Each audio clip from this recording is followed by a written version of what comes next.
Това е схема за авариен режим на управление на шредер с хидравлично задвижване.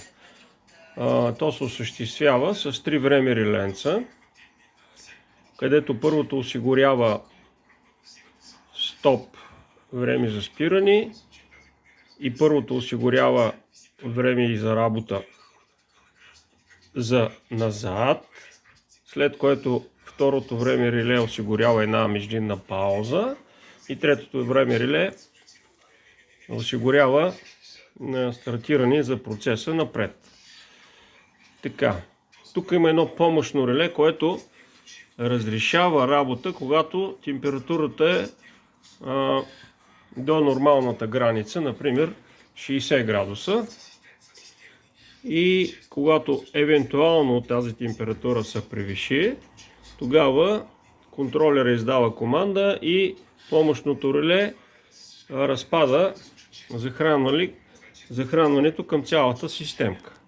И сега включваме 220 волта.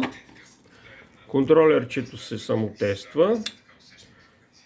Показва температура 34, действително 60 зададена. Като 60 винаги тя е достъпна, винаги може да се променя на някаква друга желана. Помощното реле е активно и разрешава захранване на цялата системка. Т.е.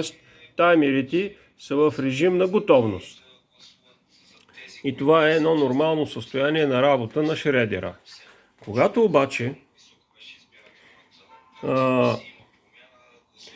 шредера се претовари, налягането се вдига, сработва един механичен контакт, ето тук аз го симулирам, и първото реле вече е активно, започва да отчита една пауза, която пауза сме настроили на 10 секунди. След тази пауза включва 10 секунди работа назад. Помощното реле разрешава работа назад. След като изтичат тези 10 секунди, спира работа назад и тече едно междинно време 10 на секунди и след малко ще разреши работа напред. Ето помощното реле, команда за напред.